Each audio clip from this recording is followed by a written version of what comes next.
Hi everyone, it's Dr. Raj. So on today's show, we were talking about anxiety, and we were talking about how anxiety shows up in our lives. Now remember, nature and nurture, it's always both.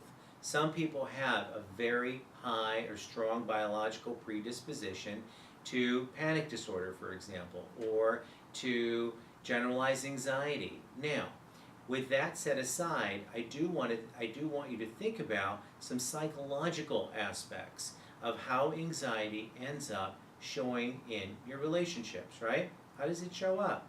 Now, remember, some anxiety is okay. In fact, anxiety serves a purpose. At times, it can tell us something could dramatically be going wrong. At other times, it just helps us move. It gives us a nudge. Hey, there's something due. I need to take care of that. Now, of course, with that said, if it's too much, if it ends up actually ending up causing a panic attack, well, that surely is not good in the sense of it's really going to get in the way. If somebody has such a severe anxiety about leaving the house where they don't leave the house, well, again, that's a problem and it has to get dealt with, right? So when you find yourself in anxious moments, I want you to do the following thing, and this is your call to action. Number one, ask yourself, am I in reaction? Some of you have heard me say that before, but it's a very, very powerful tool, because right away you will have a yes, I am in reaction, or no, I'm not in reaction. This is a real situation to be anxious about. Usually, however, there is a reactive component to our anxiety. So once we say, am I in reaction? And we say, yes, I am in reaction, then think about it. Well, what happened? When did this button get pushed? What exactly happened, right? That's step number two. So step number one, am I in reaction, yes or no? Step number two is, what am I in reaction to? What happened? When did it happen?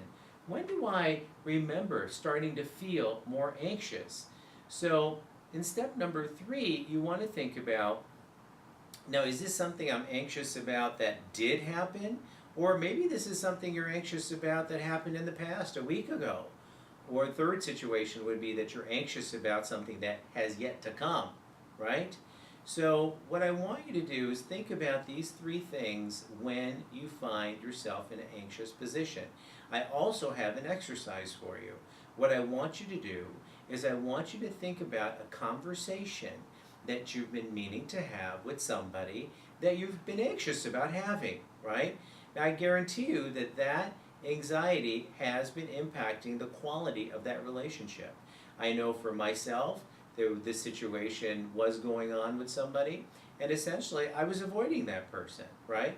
And I recently saw that person, and what I realized was that sometimes, we can have in our mind, I want to have that conversation with that person when I see them next time. But when I saw this person, you know what I realized? I hadn't seen this person in a few years. I said, let me engage this person first. So I didn't, want to go too strong because I didn't think that that was going to get me a good result. What result am I looking for? Is healing. We're all looking to heal.